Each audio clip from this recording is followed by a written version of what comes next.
দেখো বন্ধুরা, 1 ঘন্টা বাদে আমরা আবার চলে এসেছি এখানে এবং আমরা পাটিসাপটার ব্যাটারটা গুলে রেখেছিলাম। এবার আমরা পাটিসাপটাটা তৈরি করছি।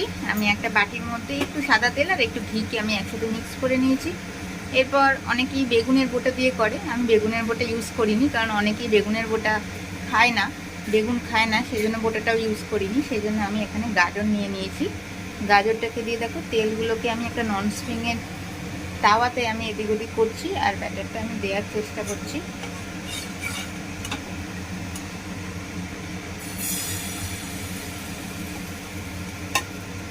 এটা একটু গরম হয়ে গেলে আমি তেজপাতা নিয়েছি, যাতে এটাকে সরিয়ে দিতে পারি এরকমভাবে।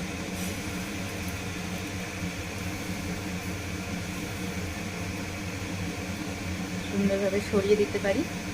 এটা একটু গরম হোক। আমি 2 রকম পুর বানিয়ে নিয়েছি।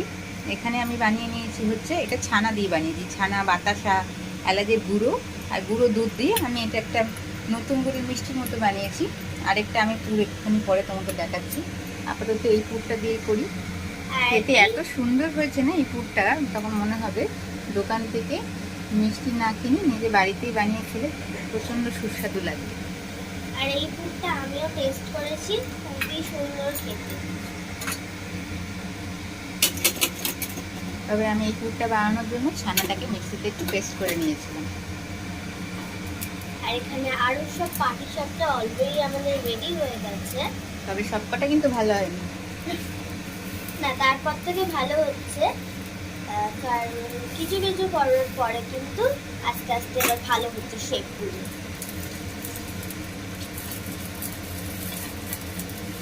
আমি খুন্তিতে একটুখানি ঘি লাগিয়ে নিয়েছি, এই দেখি। আর লাগিয়ে নেওয়ার পরে এটাকে এরকমভাবে উল্টে দিচ্ছি।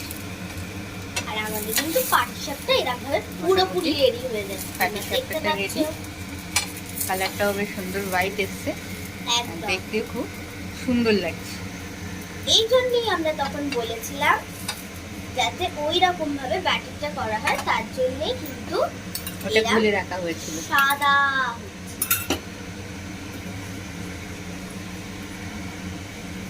আবার আমি একটুখানি চেষ্টা করছি আরেকটা পুর দিয়ে তোমাদেরকে দেখাবো কীভাবে পাটিসাপটাটা করেছি। দেখো, আবার আমি গাজর দিয়ে তেলটাকে ঘিটাকে চাটুর মধ্যে দিয়ে দিচ্ছি এবং ব্যাটারটা আমি এখানে ঢালার চেষ্টা করছি একটা হাতার সাহায্যে।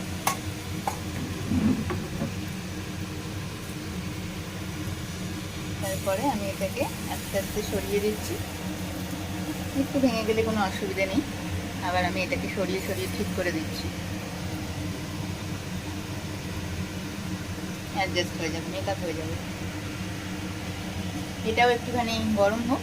আর এটাকে আমি নারকেলটাকে নাড়ুর মতো করেছি এবং এর মধ্যে আমি ময়দা, এর মধ্যে আমি গুঁড়ো দুধ, এর মধ্যে এলাচ সব কিছু দিয়ে আমি এটাকে সুন্দর করে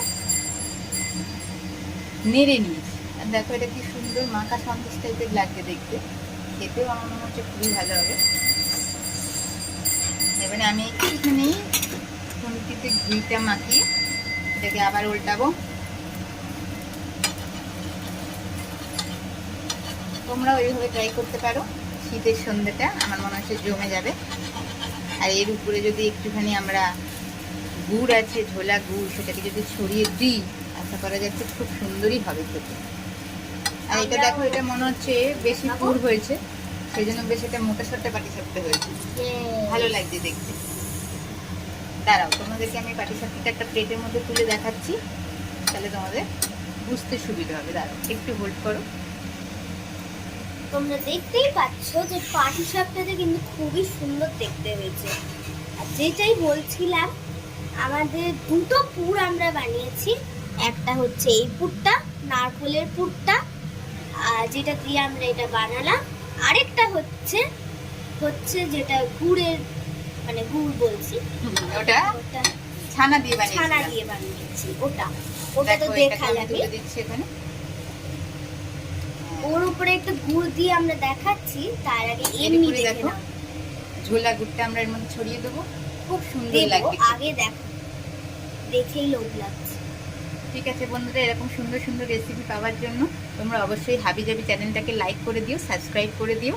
ঠিক আছে, তাহলে আবার- আমরা উৎসাহ পাবো আরো নতুন নতুন রান্না এবং রেসিপি তোমাদের সাথে শেয়ার পুরোটা করার হয়ে জন্য। যাওয়ার পরে আবার আমরা ফিরে আসছি এবং টেস্ট করে বলবো যে কেমন হয়েছে।